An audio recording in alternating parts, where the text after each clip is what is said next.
Quand je suis dans ces milieux bruyants et que j'en ai marre, que j'arrive vraiment plus à suivre, j'éteins mon appareil, je le pose sur la table pour bien montrer que ça sert à rien de me parler, j'ai coupé. Aujourd'hui, je vais vous raconter le parcours de Marie, une jeune fille sourde pour conquérir les mots. Dans le monde des entendants, tout est oral et quand on est sourde, c'est un combat permanent pour apprivoiser les sons et le langage.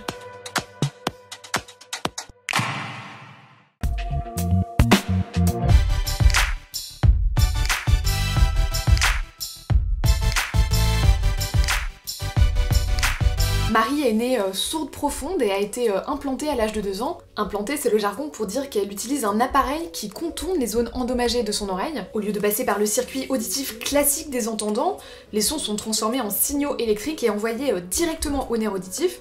On appelle ça un implant cochléaire. Mais Marie n'est pas devenue entendante pour autant.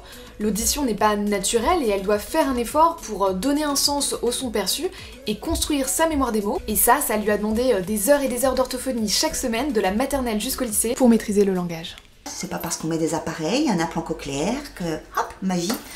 Ma fille entendait, mais non, pas du tout. Elle a mis beaucoup de temps, de 2 ans, quasiment jusqu'à l'entrée de son CP, sans dire grand-chose, sans prononcer une phrase. C'était beaucoup de travail sur la voix, sur la prononciation des mots. Et dès le CP, le cerveau avait emmagasiné des phrases, des sons, et c'est ressorti quasiment assez vite et assez rapidement. Elle s'est mise à parler. Aujourd'hui, Marie fait des études pour être ingénieure informatique, ce qui lui convient très bien puisque toutes les informations passent par l'écrit. Mais même si elle évolue très bien dans le monde des entendants, l'implant ne fait pas de miracle et il peut arriver qu'elle ne perçoive pas certains petits mots, ce qui crée des incompréhensions. Récemment, pendant un stage, son tuteur lui parlait de rapports à rendre et Marie a compris le rapport au lieu de les rapports. Et oui, ça fausse un peu l'échange. La plupart du temps, elle a recours à ce qu'on appelle la suppléance mentale pour comprendre le sens général d'une phrase, un peu comme quand vous avez presque tout capté en anglais, sauf un mot sur 2.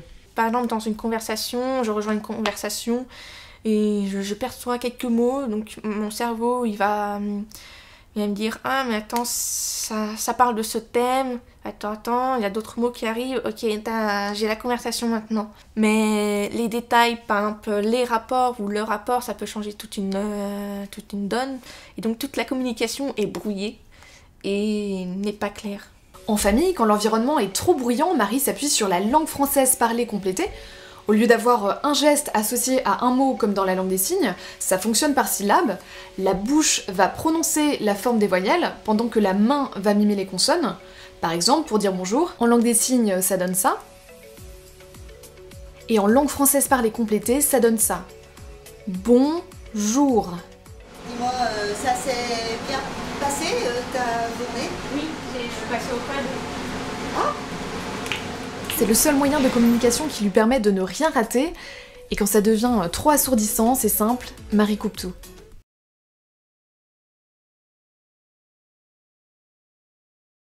C'est vraiment un petit bonheur de pouvoir se couper de tout. Par exemple, il y a un moment où quelqu'un de ma famille qui passe l'aspirateur, j'ai envie de me concentrer sur un sujet important, je me coupe de tout, voilà, je suis plus dérangée, j'ai pas de bruit de parasite. Ah, ça c'est un plaisir. Aujourd'hui, comme Marie, quasiment tous les enfants sourds sont implantés dès leur petite enfance. Les parents suivent bien souvent l'avis du corps médical qui considère que c'est la bonne chose à faire, et les enfants ont encore moins leur mot à dire, mais ça pose aussi une question éthique. Être sourd est une partie de leur identité.